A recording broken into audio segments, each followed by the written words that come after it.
Bittersweet moment there from Fairfield Wildcat. Welcome to the broadcast. This is the NWF Power Pod. If you were just watching the video, you saw that. But if you're just in the audio, that was a clip of Anthony Bryant in his final moments leaving the ring after his career-ending matchup last Saturday night in Fairfield. Bittersweet moment. Congratulations to him on a 22-year career in the ring. And we'll be sad to see him go. But, you know, it's wrestling. You never know what might happen, I guess. That's very true. That was an emotional match and turned out to be an even more emotional night. But yeah, 22 years, Anthony Bryant has put it in, and he has done it all in the NWF. So if that's the way it needed to happen, then, hey, I told him, I said, if you got to go out with a smile on your face. So be proud. It was an amazing night of wrestling action. I was out there at ringside for a couple of them calling the action, and the crowd was on fire, even though it was a little chilly towards the end of the night.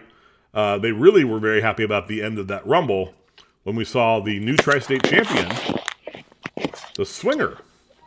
We have a brand new NWF Tri-State champion. Yeah, I don't think anybody could have predicted that, could have called that. It could have gone any way, but wow. It's always exciting when we crown new champions in the NWF, and I'm pretty sure that is Swinger's first Tri-State championship reign. His first title at all, I think, in the NWF, I think. Yeah, so congratulations to him. I mean, he's put in the work. So, big congrats to our man Swinger. Yeah, he did a great job last eliminating Sinclair, and I think Sinclair is probably not done with that. But, Sinclair's been around that Tri-State picture for quite a while. He's I think he's still bitter about losing the belt to Jesse Hyde. Then he's filed the injunction, and it turned out that it went in his favor by stripping Jesse Hyde. Just to add another layer onto it, he won the number one contenders match at Summer Sizzler for the number one contender for the Tri-State title. So he's all over the picture. And then he damn near came out on top in the Battle Royal. So I'm sure he's going to be coming after Swinger now. I'm sure Swinger, he's smart enough to know that SOB is coming after him. Looking over his shoulder. You know, you are no stranger to those kind of gauntlet matches. In fact, wasn't the first time you were on national television, of course, because you had quite a run there at WCW, but you were in that first big TNA gauntlet match on pay-per-view. What do you remember about that night? That was a big deal. Well, just thinking of that night and how exciting it was just for the company in general. We were all just so happy and excited. And, I think the wrestling world was abuzz because if you think back in 2002, WWE was the only game in town. So for anything WCW had closed down, ECW had closed down. So for anything to come around and make that big of an impact, pun intended, it was a pretty big deal. So just to be a part of it, and this goes for you got to remember, Abyss was also a part of that gauntlet. That's right. So just to be part of the event, just to be part of the show, and to be in a match like that, because that was to crown the first ever TNA champion. Right. It was won by Ken Shamrock, but just to be in that, I mean those matches are really call it the Rumble, call it a gauntlet, whatever you want to call it, but it just adds another level of excitement every minute, every 2 minutes. Yeah. A new person enters, and I remember it being an exciting match. But to be honest with you, if you go back and look, I was kind of overshadowed by Toby Keith. They had done a little segment earlier in the night where Toby Keith was singing his Angry American song, and Jeff Jarrett came out, interrupted. There was a little scuffle between the Right. I two of remember them, that. Yep. and then Toby Keith came out in the middle of the gauntlet to get a hold of Jeff Jarrett. Well, it's funny because I was the next entrant when Toby was coming out. So I don't even remember if they went ahead with the countdown or what, but Toby came out seconds before I did, and all eyes went on Toby and Jeff. Sure. So Sure. I think I was just kind of like, oh, and Chris Harris is in here. Well, so you made up for it later when you did all those other great matches in the tag team but stuff. interesting. But it's interesting to look back to those matches. Those matches are fun. Yeah.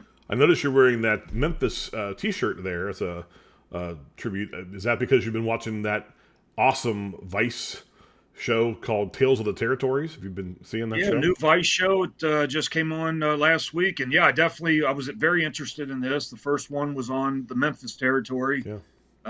So yeah, I got out this shirt. I wasn't in Memphis long, but I did do some TV for Lawler, and I did get to wrestle in the Mid-South Coliseum. I'm actually listed as a legend of Memphis. I made the shirt. It's the last one, but I made it. Well, you made it on the shirt. You didn't actually make the shirt. Let's be clear. You didn't put yourself on the shirt. You didn't make it. You made it onto the shirt, which is a bigger deal. I made it on the shirt.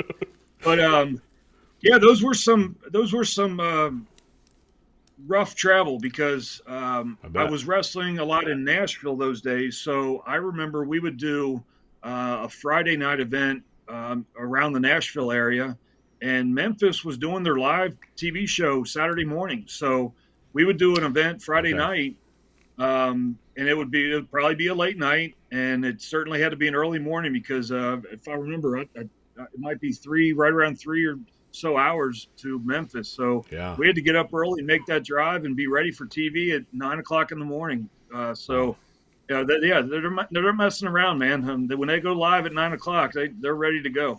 Well, I would be wearing a shirt to celebrate the Bullet Club OC, except I'm mad. Absolutely. Because I have booked a cruise in February, and one of the reasons I booked that cruise was because Chad Allegra, as I know him, was going to be on board as a special guest co-host, and now that he walked out on Monday Night Raw this week, not anymore. I happened to be at B-Dubs and just happened to look up at the TV screen and saw him come out. I was so mad, but so happy for him to be back on TV. You weren't aware either, huh? I had no idea, and I don't normally even watch, but I happened to be eating some boneless wings and looked up. There he was, and I'm like, well, there goes my cruise down the drain like the Titanic. Yeah, I'm pretty sure he's going to be busy. He seems like he's got this. But it was great to see him. That was definitely a shocker to me. Even my wife looked at me. She goes, "Did you know that?" And I said, "No." And to tell you the truth, it's not a surprise if you tell anybody. Right. So I mean, right. Yeah. No. Mr. Carl Anderson had to keep it under wraps. Exactly. Yeah. Well, we have a guest who is having some connection troubles, but I think he's back. He, of course, is in the NWF Hall of Fame the same year I went in, 2018. And this is a fun fact. Do you know who my very first wrestling match was with ever? Very first wrestling match. My very first in-ring match was a tag team matchup. My tag team partner was Psycho Sam Cody, and we wrestled the duo of Tiny Tim and Lone Wolf Bobby Blade in Georgetown, Kentucky, for the Mountain Wrestling Association.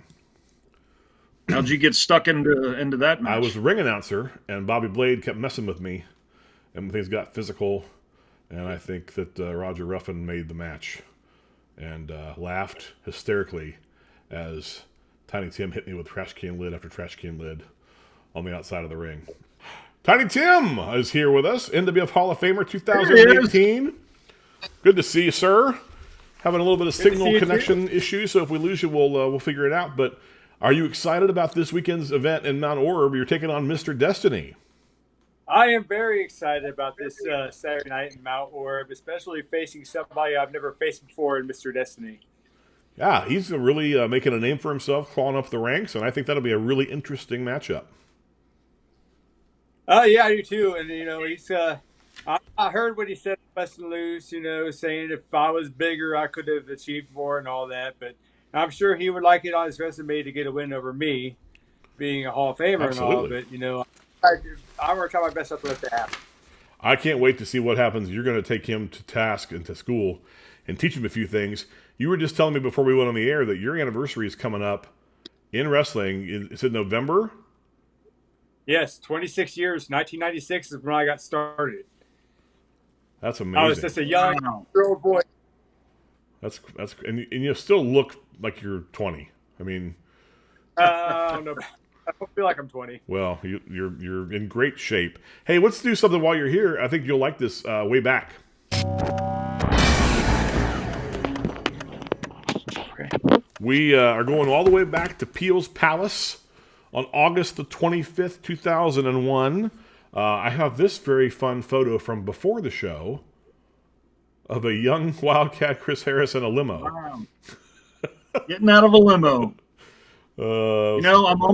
I've seen some photos of myself with the fanny pack, and I got used to that. So that's just kind of what we wore. But some of you young fellas out there, if you want to check out the cell phone hanging on the side, I love the phone. That's my favorite part of the whole thing. It's yeah, quite we an didn't have ensemble. And of course, the pink shirt. I mean, it's totally 2001. That's a perfect outfit for 2001. Hey, man, that's what we looked like. We have lost That's Timmy, great. but hopefully he'll get back here with us. But let's go through these results while we're waiting for him to come back. To start the show, Mr. Hayes came out with the NWF official Roger Ruffin, and he told the fans that he made Ruffin cancel the plane ticket of Prince Justice, making it so he would not appear that night. But then Justice showed up anyway. And, actually, he did not show up. Tommy Two-Tone came out instead to Prince Justice's music and said that Justice was actually here and to get ready. So, foreshadowing. I love that. In the first matchup, Flapjack Jones defeated Cedel, the Graffiti Kid, with Jack Attack in his corner. Whoa, don't remember him, but definitely Cedel? Flapjack. Cedel, he was, the Graffiti Kid. He had silly spray and whatever that stuff's called, silly string. He would spray on the way out to the thing. Yeah, he wasn't around very long. I was actually at this show. I remember. Let's see. We got Tim back here. Maybe. Are you here? Yeah, it's my internet connection. It is terrible out here. It's all good. Just in time for this match we're going over. So, Taxi defeated Suicide when T-Mail, the Giant Killer, hit Suicide with a chair. He was getting ready to hit a moonsault from the top rope, and you, as T-Mail, the Giant Killer, hit Suicide with a chair in the head. Well, he probably deserved it. I think Suicide had it coming. Suicide tried to bully Timmy around for a long time. Did. That's right. Hey, I remember the day he powerbombed me like 8 times. Just because I beat him for the Tri-State title, my very first Tri-State title. Wow. I'll tell you, Tim, one of my favorite memories from Peel's, it had to be that night that you won the Tri-State title, because I remember he had just really hammered you the entire match. And correct me if I'm wrong. I've from picturing it in my head, I think he went for a moonsault, missed it, and you rolled him up right there. Actually, what happened was he went to go to do a moonsault, and I powerbombed him off the ropes. Off of there, okay. Yeah, that's how I ended up winning that match. Interesting. Well, I remember the place went nuts for that. Yeah, he had it coming. Let's see. So, this during the Giant Killer days, I had probably just turned my back off on Stamp Lickage. That's right. You're gonna wrestle. You're gonna wrestle Stamp Lickage in a minute on this card. Actually, we're gonna get there in a second. Oh. But before we get to that, the Movement came out and interrupted Slick Rick, and that, of course, was Cindy and Peaches. And they said there was nobody in the NWF who was man enough to take the stolen tag team belts away from them. I and Mike Boots came to the ring and told them if they didn't surrender the belts, they would not be able to wrestle in the NWF ever again, and they gave us back the belts. I'm very persuasive, apparently, with the Movement. Wow. Did you threaten any of those trash cans or anything like that? No, I didn't. This is way before I ever had that match. Tri-State champion Dozer defeated Honest Brett Michaels with Jack Attack in his corner. And then T-Mail, the Giant Killer, defeated Stamp Lickage when Taxi interfered and gave Stamp a gourd buster on a chair. When the NWF went back to Peel's Palace the next time in September, T-Mail will wrestle Suicide and Taxi would take on Stamp Lickage. Wow. Pretty exciting. Wow. This was also a big night because we inducted both the moneymaker Johnny Diamond and referee Harvey Hamilton into the Hall of Fame. Both well deserved. Yeah. This is a good one. Psycho Sam Cody defeated Brian Beach when NWF officials stopped the match due to Beach being unable to continue because Sam had started using things from the toolbox under the ring to repeatedly hit Brian Beach. Sam was pretty hardcore the day. Well, Sam would grab just about anything he could get his hands on. Yeah. Those two were going to be in a match then the next month that could not be stopped for any reason. I remember this one very well because it was a really, really good match. Wildcat Chris Harris defeated Tracy Smothers in a classic wrestling match. Smothers. And because of that, you were guaranteed a match with Mr. Hayes at the next show. Well, I had some great ones with Tracy, man. We went all over Kentucky, Tennessee. We went all over the place, and I learned a lot from that man. He took me to school, and it stuck. One of the greats, one of the Memphis greats. I mean, wasn't he a Memphis guy somewhat too, and Nashville? Yeah, all around the area. Yeah, Tennessee. Yeah. I mean, anywhere around there. But yeah, it was a pleasure to get to work with him, and he became one of my mentors, one of my closest friends. I kept in touch with all the way up until the end. Yeah, I remember that being a really great match, and I was honored to be able to see it. Welcome back, Tiny Tim. Can you hear us? I can hear you. You're good. You're good. We'll keep you as long as we can. It's all right. We'll just keep making it work. I'll keep going here. The NWF title. Prince Justice and Mr. Hayes wrestled a hard-fought match when referee Tuffy got knocked out. Tommy Two-Tone came in the ring, but Mr. Hayes hit him with the belt. Then King Kahuna came out and splashed Prince Justice. Johnny Diamond gave Kahuna a shot to the groin. Justice went to cover Mr. Hayes, and Harvey Hamilton ran in, but only got 2. Hayes then hit Hamilton and knocked him out of the match, but Justice, again, hit a big move, and Roger Ruffin ran in to make the count 1, 2, 3. Sounds like a wild matchup, huh? A lot of chaos, but it sounds like a lot of excitement. After the raffle, Mr. Hayes came back out to the ring dragging the original referee Tuffy with him and wanted to make him announce the match as a DQ. Hayes threatened to fire Tuffy until Roger Ruffin and myself came to the ring to reason with Hayes, and Hayes threatened to fire us too. So I went to get the belt, and Hayes demanded I put it around his waist, but I started to because I was new and didn't know any better. Mr. Hayes was the CEO, but Roger grabbed it from me and told Hayes he was sick of him bossing everybody around, and if he wanted to fire him, he could, but he'd be the only one there tearing down the ring by himself till 4 a.m.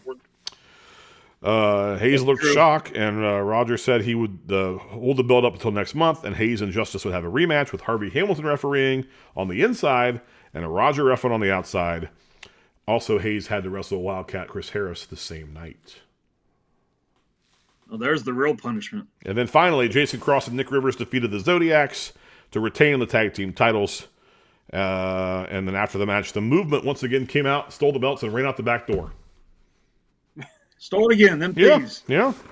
So that's a pretty detailed. This is when you can tell I was around because I wrote those results for the website, and I found an old printout you got all the details of the old NWFWrestling.com from years and years ago, right there. So I talked to Nick Rivers. Yeah. A couple of years ago at the Hall of Fame, I think it was, and he lives in Mount Orab, and I was like, dude, you've got to come on, you got to at least have the boots. Yeah. And I don't know why he won't, but I've been trying to get him to appear on a card. That'd be great. We'd love to see Nick again. Stay on him, man. Eventually maybe we can get him in there. I bet he still looks good, and he could still go. Yeah, he was a talented kid.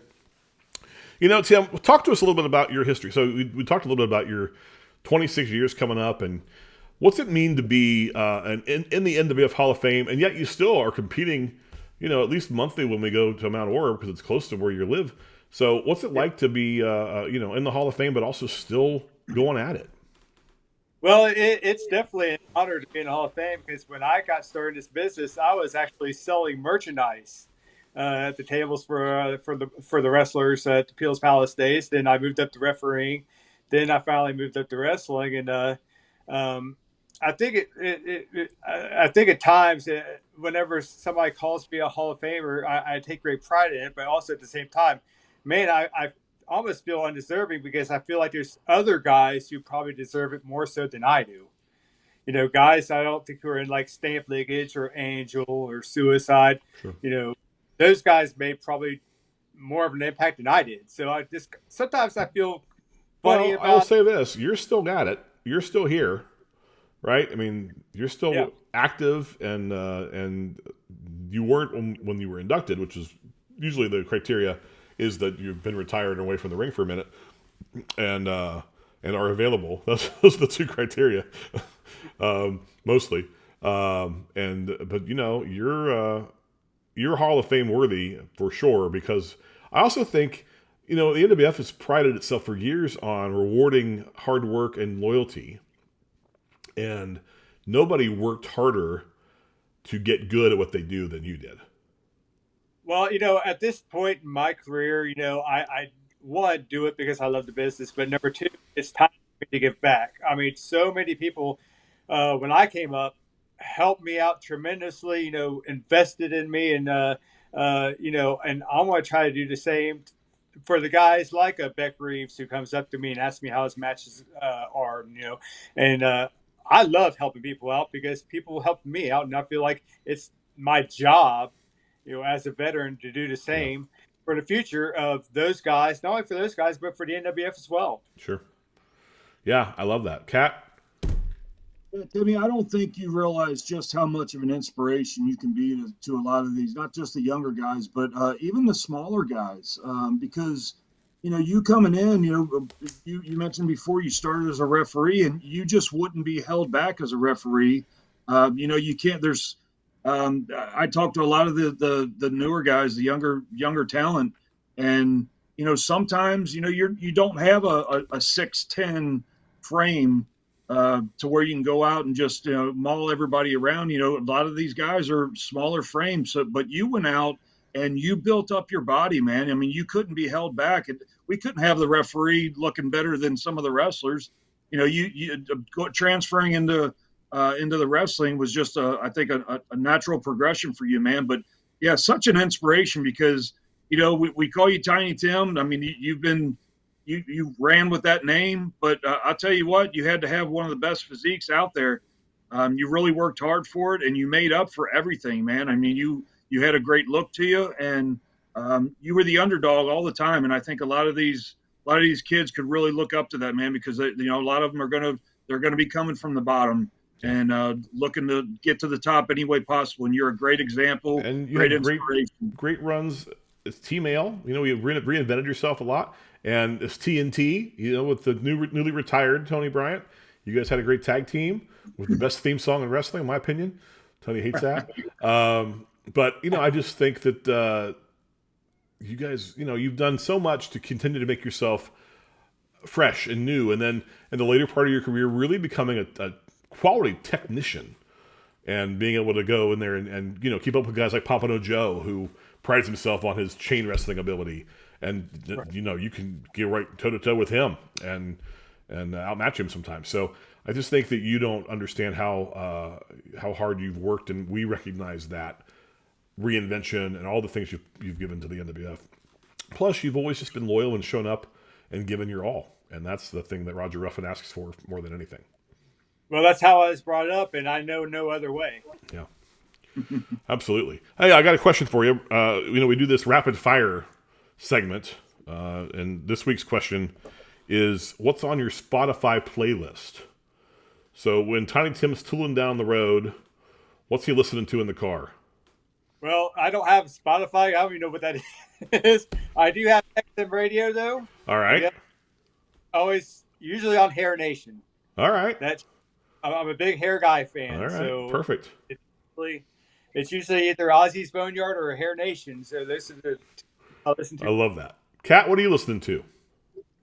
Timmy, I'm so glad that you beat me to the punch, because I was going to have to be the one to tell Kirk that I don't know what that is. I don't listen. I don't know what. I got news for both of you. This podcast is on Spotify. But so is a lot of music. Let me tell you, I'm I'm old. I've got no Facebook. Had a MySpace page about 20 years ago. I'm not on the Instagram or the Twitters or none of that. I know. I had to actually text you rather than Facebook message you to get you on this broadcast. I know. Well, Yeah, I've got social media whatsoever. I've never really had a desire to have it. So yeah. Maybe Timmy and I need to take a class for this. I'm not sure. Let's find out what the rest of the NWF roster has to say about their Spotify playlists. Spotify playlist. Simple. It starts with my entrance music, which is Caloris Rex by Sabaton, and then it goes to Wehrmacht by Sabaton. I really like Bismarck by Sabaton, and the other top song would probably be Ghost Division by Sabaton. Addicted by Tetrarch. This Is How We Roll by Florida Georgia Line. Right now I'm listening to Kalani and Nico Moon. I like listening to like a lot of jazz, a lot of experimental city pop.